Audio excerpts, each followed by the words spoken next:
So I actually made it in this time.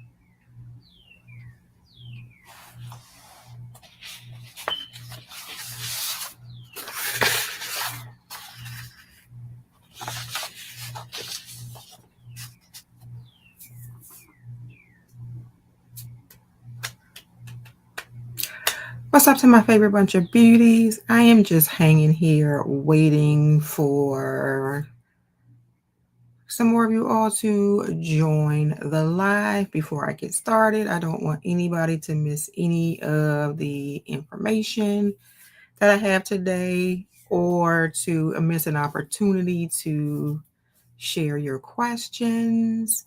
So we are just going to hang out. This is supposed to be tea and truth. I have no tea today. We have our trusty Coca-Cola, and we are just going to hang out for a few and wait.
Hi, Deborah. I had mentioned before, I'm just kind of waiting for people to trickle in before I get started. I may just have to, what time is it? 1:05. I may just have to get started. And if people slowly come in, they slowly come in. But I definitely want to get this live done. So I'm just going to wait for like a couple more minutes and I'm going to get started.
Said this was supposed to be a tea and truth. This is a Coca-Cola and truth today.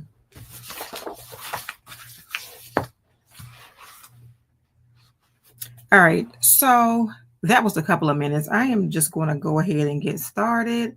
Welcome to the very first Tea and Truth Live. Let's see, do I? Okay. Welcome to the Girl Drink Your Coke with me, the very first Tea and Truth Live. And I did start this live because I got like a request to do a live off of the video that I did about what is even happening to my body. So we are here and we are going to get started. That video was pretty much covering like the weird things that can happen to your body during perimenopause and kind of going over what perimenopause is versus people just saying that they're menopausal. So first of all, I want to tell you what perimenopause, menopause, and then postmenopause is. And perimenopause is that sort of period of transition. It can happen 4 to 10 years before you enter menopause.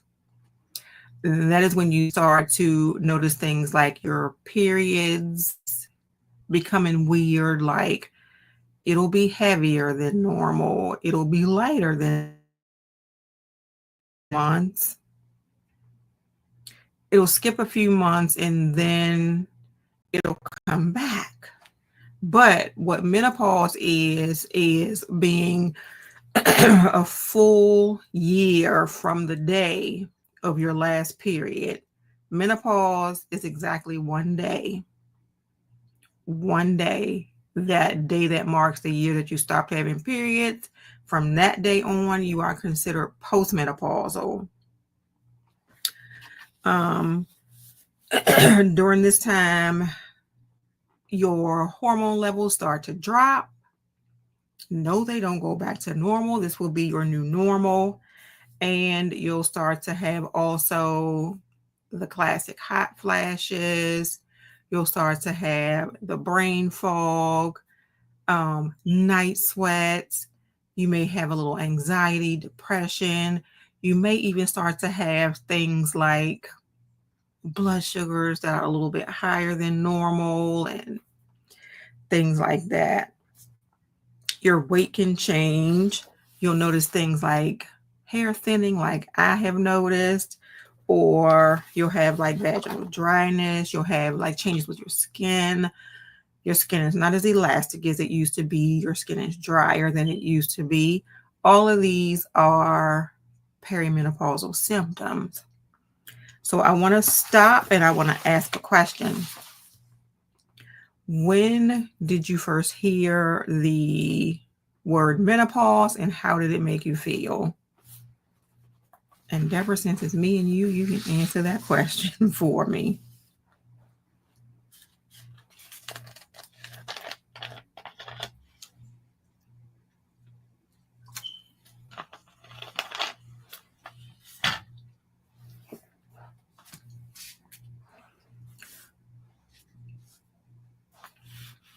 So when did you first hear the word menopause and how did it make you feel?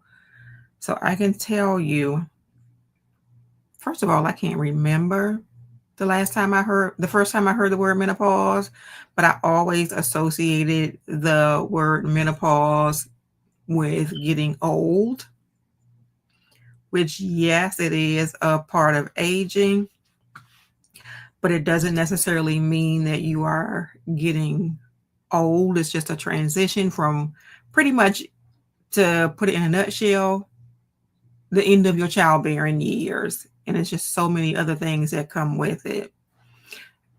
I thought it was an old lady's problem as well. So another question. Have you ever looked at your body and said, who is this? Like, this is not me. What is going on? Who is this? And then also let me know in the comments, are you like in the thick of perimenopause or the beginning, or are you postmenopausal?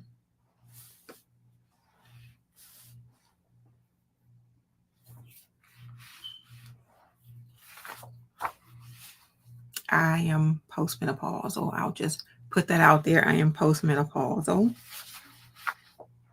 And although I am postmenopausal, I am still saying, who is this and what is going on? This is not anything that I know. It's almost like you find something new every single day.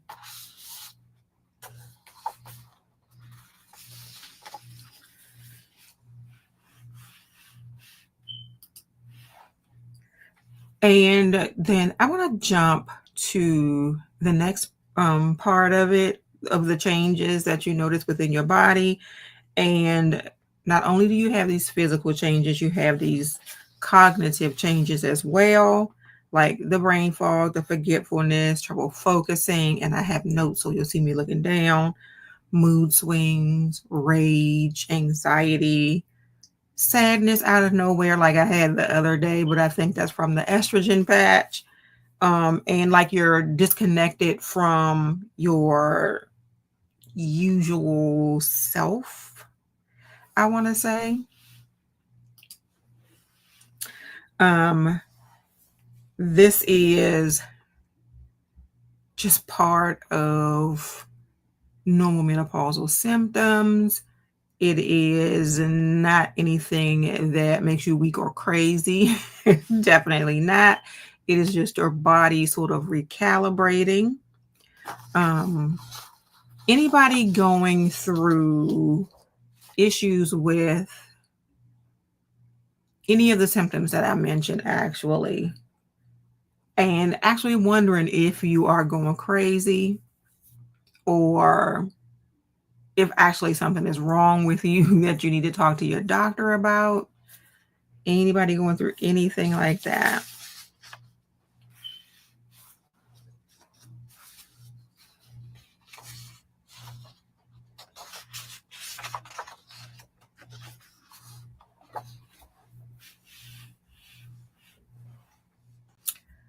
I am going to share the quick story. And Deborah, you know this quick story because we were in the car. And Deborah says, the embarrassing forgetting the most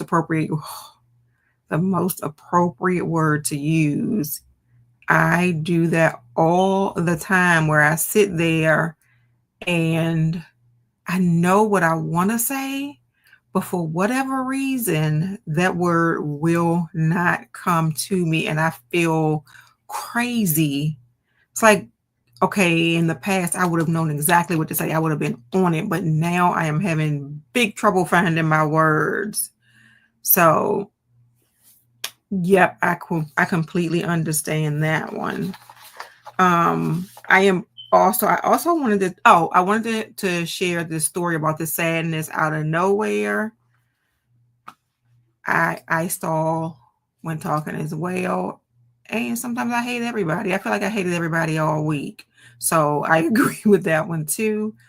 But I recently started estrogen patches. I feel like it's been less than a month, maybe about 3 weeks or so. But a couple of days ago, I was sitting in the car, and then just for no reason, I had this overwhelming urge to just cry. I don't even have any idea that was on my mind. All I knew was that I felt sad and that I needed to cry. And I was telling my sister about it, and she says, "You need to talk to your boy." So I did have a talk with my therapist about it. And we kind of came to the conclusion that it is the estrogen patch. Like I haven't had estrogen in some years now, or at least not a high enough level of estrogen in some years now. So introducing that back to my system, I think is kind of throwing my body off. And it's just one of those situations where your body has to recalibrate once again. But I'm thinking like in the end, this is like the best for me because I'm more interested in the protection of my heart and whatever I is see here we are again with me having this like brain fart and I can't think. But there are so many things that estrogen controls, and I just want to make sure all of my processes are protected and that I am like living the healthiest life that I can live. So I can get over that having a blues sometime. We just sort of adjusted some medication that I was on, and so far so good. So yes, that is definitely a part of the strange things that can happen to you during peri and postmenopause, because I am like 7 years postmenopause. Um, yes, that is what I noticed. So well, and I'm still taking duloxetine, and duloxetine did a really good job of stopping those hot flashes. I kind of still had some breakthroughs of hot flashes, but since I started this, don't remember when I had a hot flash. This time when I'm hot, I am truly hot because it's hot and not because I feel that heat rising up from my core and out through my head type thing. You may also notice that you have trouble falling asleep, and you may also notice that I'm going to sprinkle some personal incidences into this live, but I don't necessarily, well, sometimes I do have issues falling asleep. I have issues staying asleep. So you can have trouble falling asleep or staying asleep. You can wake up drenched at 3 o'clock in the morning because you're having night sweats, which night sweats are just hot flashes that you have in your sleep. So let's just call it what it is. And your sleep might be affected by hormonal dips, especially progesterone. I don't have any progesterone because I no longer have a uterus. But my biggest issue is staying asleep. So I feel like I'm famous for falling asleep, but waking up at about 3 o'clock in the morning and then having trouble falling back to sleep from there. I do take a medication that helps me sleep, and it's also supposed to help with the sadness. I am not going to discuss any medications in this live because I think that that's something that should be discussed with your provider to decide if that's something appropriate for you. But do know that there are options for when you are having trouble sleeping. Also, if you eat foods that are rich in magnesium, if you do a little bit of light exercise like stretching, or if you wind down before you go to sleep, sort of like cut that TV off, which is something I don't do. No screen time, all those types of things can help you to be able to have a better night's sleep. So those are things to consider as well. You can also have changes in your sexual health. So you can have the lower libido. You can have painful sex because you have vaginal thinning and vaginal dryness. And you can have an emotional disconnect from your sexual self or your sensual self. Don't fall off the ad twister though. What is that, Deborah? I'm kind of not sure what that is. But so all of those things are not your body betraying you. It's just you are going through this huge change. So this is just your body adjusting to that change, your body speaking a new language. This is also things that you can discuss with your, don't fall off the ab twister, girl. Don't fall off the ab twister, y'all, and hurt yourself. The ab twister she's talking about is something that like she can use, like, and I think does it do like this type of motion or something? But it's like light exercise that you can do to kind of will help you fall asleep. But I was saying these things with the changes in your sexual desire, and these are definitely things to speak with your doctor about, definitely things that are normal in perimenopause. It may be that you do need to do HRT. I know some people are not crazy about HRT, and I get it. Everything is not for everybody. But if it becomes a problem for you, then it is worth discussing with your provider. It might become a problem for your partner, but you all just have to have that conversation. Sit down and say, this is what my body is going through. It has nothing to do with you and how I feel about you. This is what my body is going through. Then the next thing I want to talk about is your heart health and your bone health.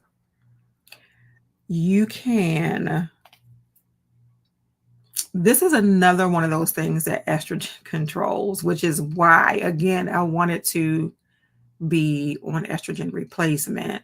Let me kind of break that down so it's understandable. So hormone replacement basically is replacing the estrogen, the progesterone, and sometimes the testosterone that you lose in perimenopause or menopause. HRT, if you have a uterus, you need estrogen and progesterone together. You cannot do one without the other one. If you have had a hysterectomy, you only need to replace your estrogen. You don't need progesterone if you don't have a uterus. But estrogen protects the heart and the bones. In perimenopause or menopause, some women have issues with bone loss or osteoporosis. Estrogen can kind of protect you for that, which is why I don't understand why a lot of providers don't want to have that conversation with women about hormone replacement therapy. I did have someone, I got osteoporosis really early for a Black woman. Yeah, you did. You also made me forget where I was, but when your estrogen drops, that is what puts you at risk for osteoporosis and for heart disease. So this is why I'm an advocate for HRT. A lot of people are not. And I did get a comment the other day about Black women thinking that them being able to get what white women get is like a plus. Well, I understand where that person is coming from. Each case is individual. And like I said before, if it becomes a problem to you, that is when you need to speak with your GYN about it. For me, I am more concerned about protecting my heart and my bones than being worried about what other people think about the choices that I made. This is deeply personal. So for me, I am an advocate of HRT, and I do want to put a book out there that I absolutely love. And you can tell all of the little flags that I have in this book, and this is called The New Menopause. This book discusses all things menopause, and it discusses HRT to me in depth. So if you have any questions or concerns, and you kind of just want to start, I call the path of least resistance, just pick this book up. And shameless plug, I do have this book on my website, beauty-overage.com. I do have it on my website. Hi, Alicia. Welcome, welcome. But yeah, I do highly, highly recommend this book. If you have any questions about menopause, and you can hardly see it, menopause or hormone replacement therapy. So I just want to say, knowing about hormone replacement replaces the fear of hormone replacement. There was a study, and I don't remember the name. Is it WHI? Yeah, I think it is. The Women's Health Initiative did a study back in the early 2000s, and they made everybody fear hormone replacement therapy because, first of all, I think I mentioned this in my video, they only tested Prempro as a form of hormone replacement. They only tested it on older women, which like are women that are 10 plus years past menopause. So of course they had higher incidences of women getting like breast cancer. So they threw it out there that hormone replacement therapy can cause you to have either breast cancer or stroke. So what they found more recently is that if you start within that first 10 years, so like I'm 7 years in, if you start within that first 10 years since your last period and do hormone replacement therapy, you have better outcomes and much lower incidence of breast cancer or stroke. And at the same time, you are replacing much needed hormones that will help your heart and your bones. So do your research. First of all, pick up this book if you don't have it. Google is not your best friend, but for some things, I would say Google it. Once you Google it, go to a trusted website. Like I would recommend ACOG, which is Deborah. What is ACOG? I know it's for obstetrics and gynecology, and it is a very trusted source. So that's somewhere you can go to get information about menopause and hormone replacement therapy as well. I want to jump to what is not talked about enough in perimenopause and menopause. The first thing I want to talk about is the menopause rage. And if you all, American College of Obstetrics and Gynecology, thanks, Deborah. The menopause rage and the irritability. I feel like since I have been postmenopausal, I have had the most rage. I am trying to think of, and I feel like it happened this week. Did I say American College of Obstetrics and Gynecology? I'm not sure. If you all have any questions, you can definitely put them in and I will answer them. But I have had the most rage being postmenopausal. I don't know that I had the same rage when I was perimenopausal, but I put on, I believe it was TikTok, when I went to Einstein's Bagels one morning and I asked for cinnamon raisin bagel with cream cheese. And I got back up to the office and opened it up, and it looked like they slapped that thing together and put a whole bunch of cream cheese all over the bagel, inside and out. And I was so mad that I wanted to swipe everything off the damn desk because I was so mad that my bagel was not done the way I wanted. That is part of the rage. Irritability, I'm kind of used to, because I had irritability when I just called it PMSing. When I was having periods, I was PMSing. So it felt the same way. Alicia says, I started menopause at 29, got pregnant, and I'm in menopause, but don't have any issues that I notice. I'm always hot. So that's all I notice. So I consider you one of the lucky ones if all you have had was feeling hot, because menopause symptoms can run the gamut. Like I was saying before, the rage, the irritability, the night sweats, the brain fog, the depression, the anxiety. You can go through all of those types of things. But I have somewhat always been an irritable person. And I feel like in the job that I do as a triage nurse in women's health, every phone call irritates my entire soul. And chills. Not only do you get hot flashes, you can get those menopausal chills as well. I've experienced that as well. So thanks, Deborah. But every phone call, I tell this to my coworkers all the time. I just want to pick the phone up and go, "What do you want?" I'm just completely always irritated. I don't know a time when I don't feel irritated. So that is just, I think, par for the course. Yes, a lot can happen. You can even have frozen shoulder, and that's part of perimenopause. I'm trying to think of something else weird. I'm trying to think of something else weird that happens. And I can ask Deborah as well, because she's doing this sort of along with me, the menopause coaching, and some things I forget. Deborah, can you think of any of the other sort of weird things that happen in menopause that people don't really talk about?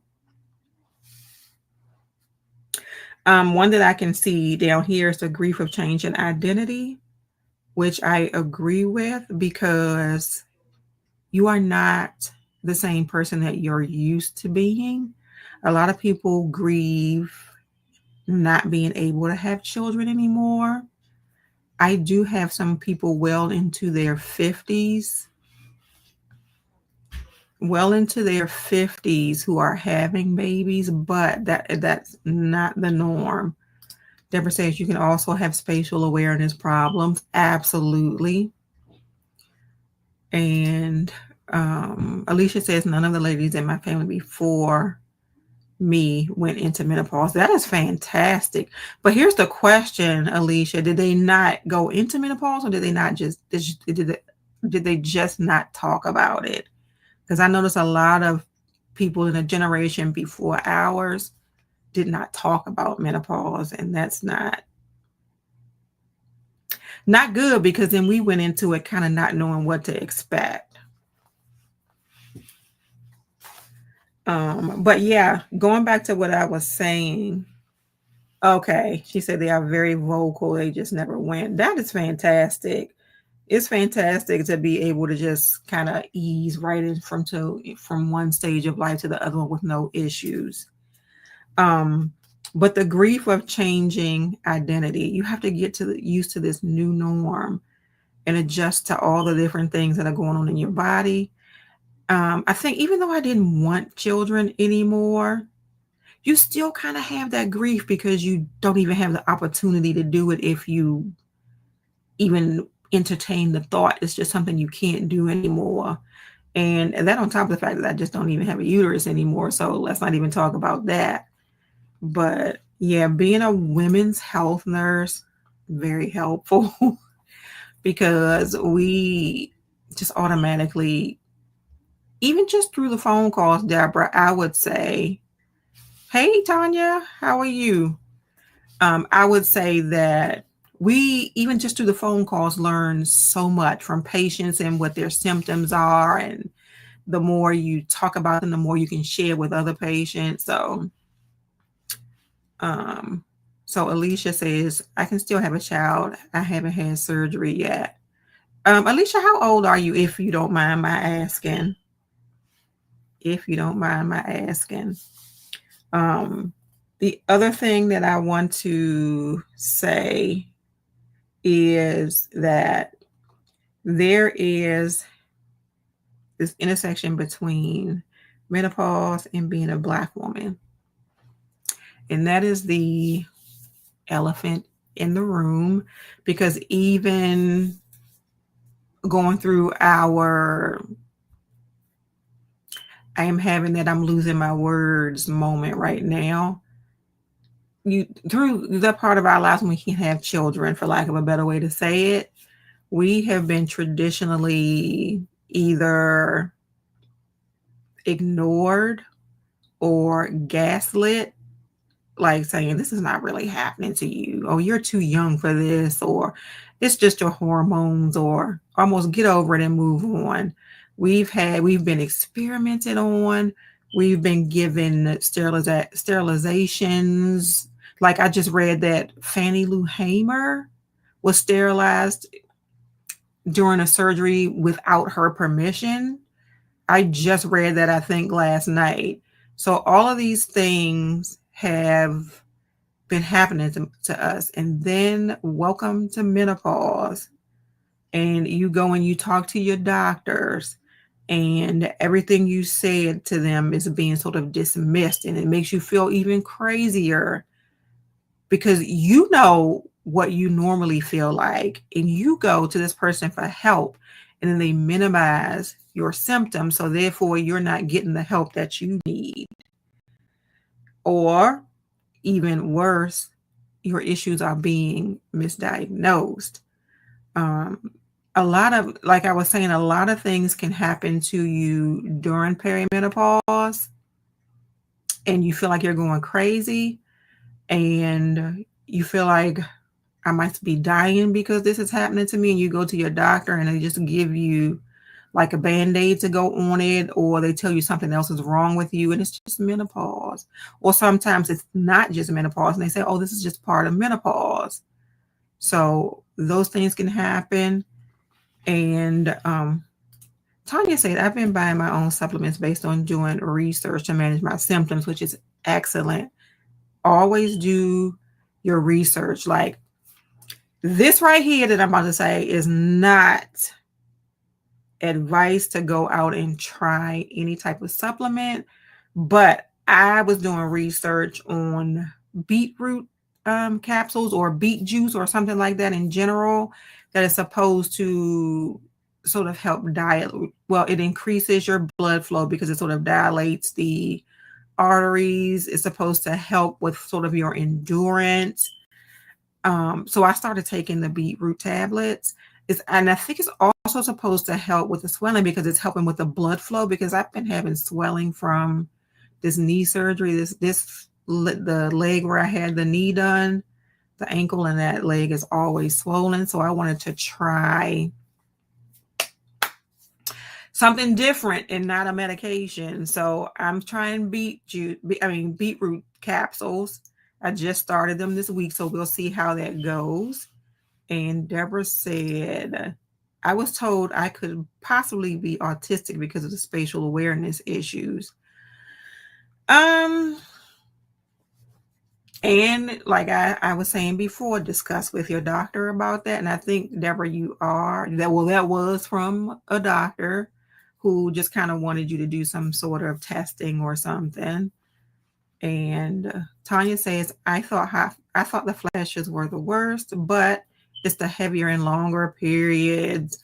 So it's not supposed to just get lighter and stop. We would love for it to get lighter and stop, but your periods are all over the place during perimenopause. You can have heavier periods, and that's normal. You can have missed periods for months, and then it comes back. That's normal. The lighter periods where you just have a couple of days and it's spotting or something and it stops, all of that is normal. What is not normal is soaking through a pad or more in an hour, or bleeding for more than 10 days. Those two things are not normal. So those are things you need to talk to your doctor about. But yeah, those heavier periods, normal. Unfortunately, I'm sorry to tell you. And Alicia says she needs to. Oh, Alicia, you did answer me. You said you were 49. Okay. So, yep, you are definitely still in the years when you can have a baby.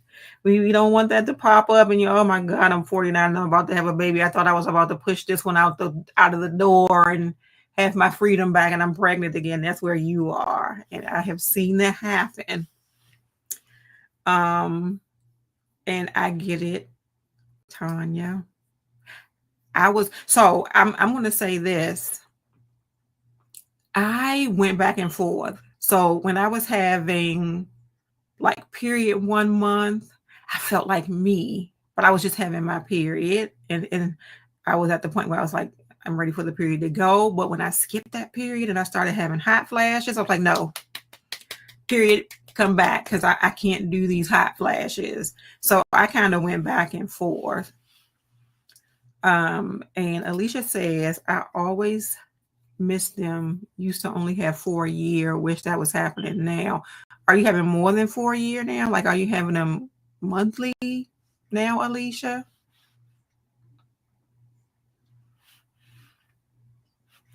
Let's see. Make sure. Oh, Deborah says the reason why your periods are doing what they're doing is because your hormones are all over the place, and that is absolutely true.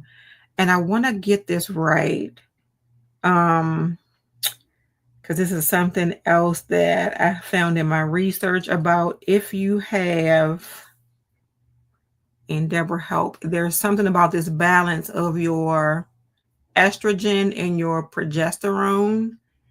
And if you don't have any progesterone, but you have estrogen or something, there's this weird sort of teeter-totter with the estrogen and the progesterone that's affecting your periods in perimenopause. Oh, so we're having, I'm sorry. I actually entered menopause when I was 48. So, yeah, my last period, 12 months from my last period, I was 48 years old. So, I don't know what it means to be 49 and still have periods, but the other thing that I want to talk about is some tools for support.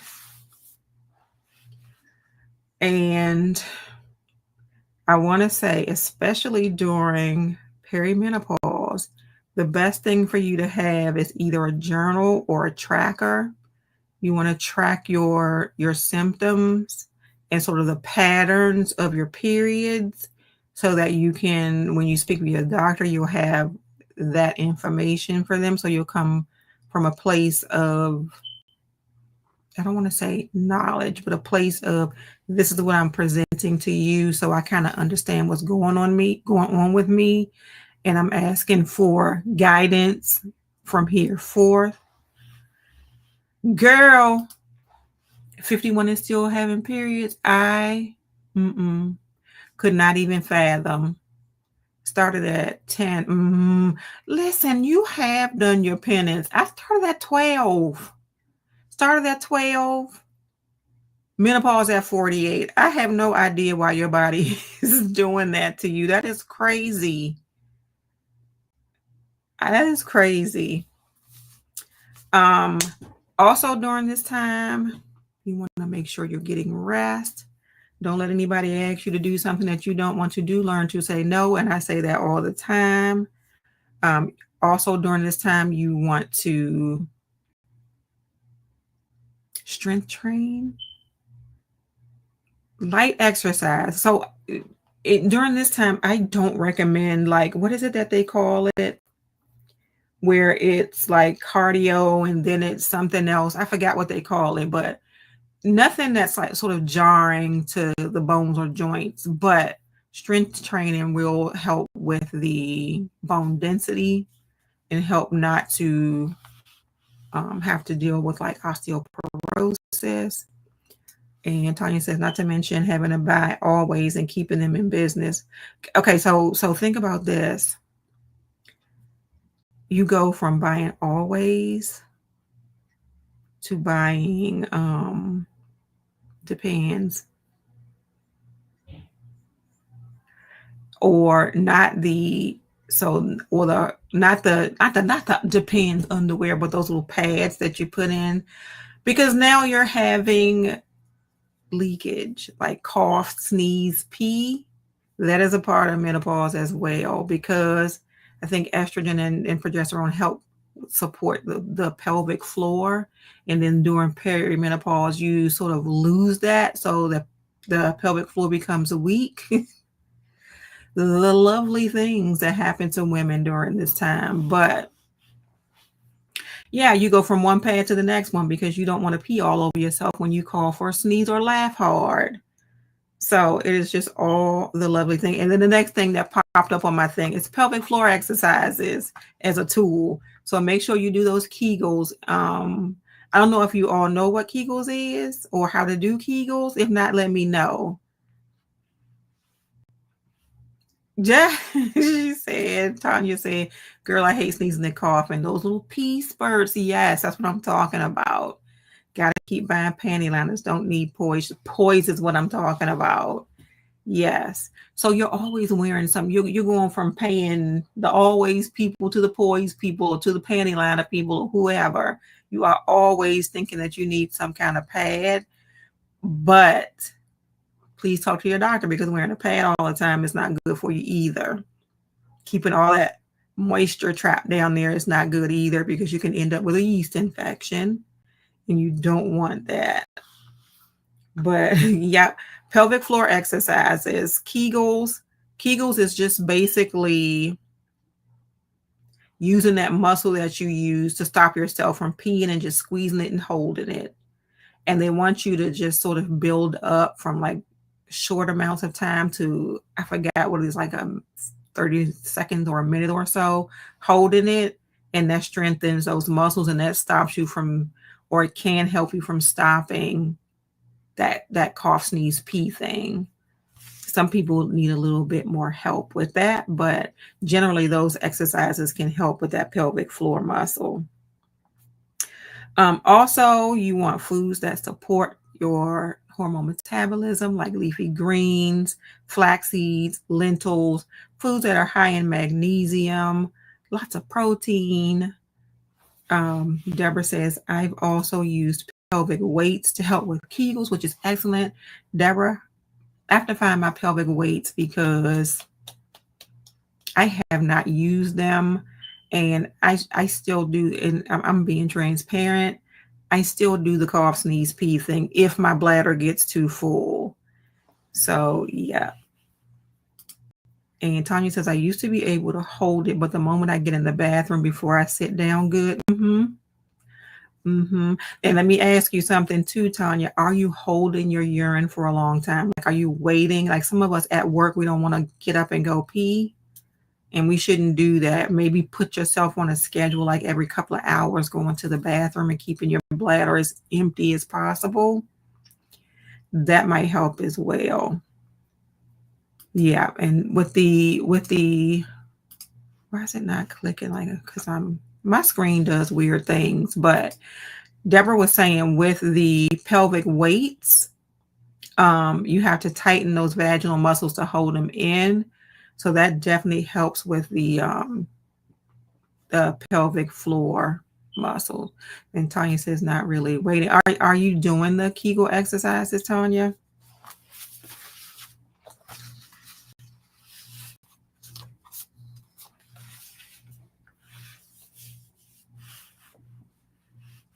And you can do, that's the funny thing. You can do them anywhere, anytime, and nobody knows you're doing them, because you're just sort of squeezing that muscle down there that you use to stop yourself from peeing.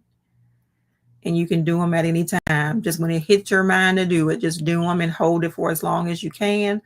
Like I'm actually doing it while I'm talking to you, which is the weirdest thing I could ever say to you. But just thinking about it is making me sort of just squeeze that muscle. Not doing Kegel either, but sometimes I flex those muscles. Yeah, just when you think about it, just kind of hold those muscles, and that kind of helps, right? Because when we start talking about it, you're like, oh, let me hold that muscle for a moment. So you get your Kegels in while we're doing this live. How to advocate for yourself at the doctor's office. So like I said, now is a good time to start keeping a journal or a tracker. I am working on a tracker. Actually, I just put it up on Amazon. I have a tracker for like your periods and your different symptoms, and I am going on Amazon now, and it's called Thriving Through Menopause. Thriving Through Menopause. Let's see if it pops up. There's so many people with things called Thriving Through Menopause. But give me one moment. But it is a tracker. If I think about it, when I put the information under the screen, because I'm going to go ahead and upload it. So under the stream in the description area, there's going to be a link to that tracker, and it's just something for you to have to keep a track of everything that you're going through during this time. And then you'll take that book with you to your doctor's office. And that's one of the things that's recommended to do, to take it, have this information so you have like a base of what you want to talk about with your doctor. Ask questions. I think there's a space in it so you can put the questions in it that you have for your doctor. So all of that information will be ready when you go and talk to your doctor. So just be prepared. That's the first thing. The second one is don't be afraid to get a second opinion. And I am going to tell you, and this is something that I learned in this book right here, just because your doctor is a GYN or an OBGYN does not mean that they are menopause trained. So when they go through medical school, they have an obscenely low amount of training in menopausal, perimenopausal symptoms for women. There are doctors who have done extra training specifically for women going through this part of their transition. So if you have a doctor and your doctor is dismissing you, or you don't feel like they're giving you all of the information that you need, you can ask them for a referral to a menopause trained GYN, or you can sort of do your own research to find one. It is all about the doctor that is the best. Don't forget, sex also helps. All right there, Deborah. Okay. But yeah, if this doctor is not right for you, move on to the next one. And the last thing you want to do, because your doctors may not always bring it up, is to ask specifically about perimenopause and hormone related options. I'm sitting here thinking, I had, and this is a previous doctor from another insurance that I had, and I was telling her about a lot of the symptoms that I was going through. And she straight up told me I was not a candidate for hormone replacement therapy. And I think her information was based on that old study from WHO with the Women's Health Initiative. She told me I wasn't a candidate for hormone replacement therapy. And I went with that. And then she offered me some antidepressant and I think it was specifically for my hot flashes at the time. And it didn't work. But then I went to my rheumatologist and she gave me something different, but it was for a different reason. But I noticed that it helped with the hot flashes. So I just continued to take those, and I did let them know I was taking them for the hot flashes. But then fast forward to the new doctor that I have.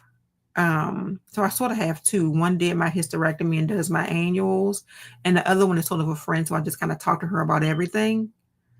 She, I believe, is menopause trained.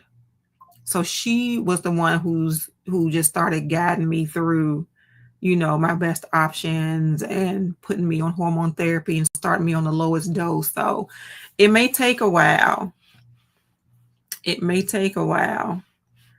Y'all get on my nerves. Y'all get on my nerves. Alicia said, I still do Kegels. Been doing them since I was 16. Girl, you are on it. Who was doing Kegels at 16? Not me. What was a Kegel at 16? I don't know.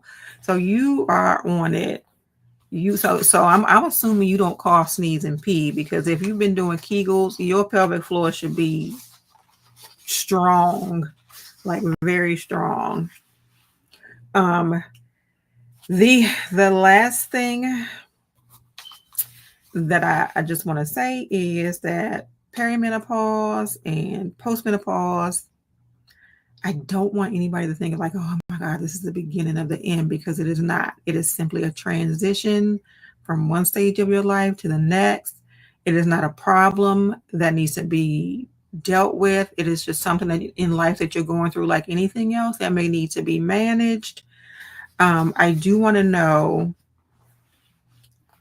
if anybody has any other questions. Alicia said, my big cousin is an RN. She told me to do them. I'm so glad you had her. I am. She is why I went into nursing. Yay. Because we definitely need good nurses for sure. Don't always feel like I want to be a nurse anymore, but we do need good nurses. and Tanya said, I can't wait. Give me that. You all are funny today. Thank you very much. I wanted to go into a couple of other books. I showed you the new Menopause. Another one that I recommend is Generation M. So it says Living Well in Perimenopause and Menopause. All of these books that I'm showing you today are written by doctors, OBGYNs.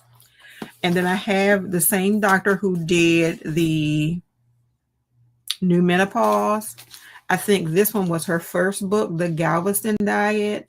And this is specifically for people going through that time. So it helps with, like it says patient proven plan to burn fat and tame your hormonal symptoms.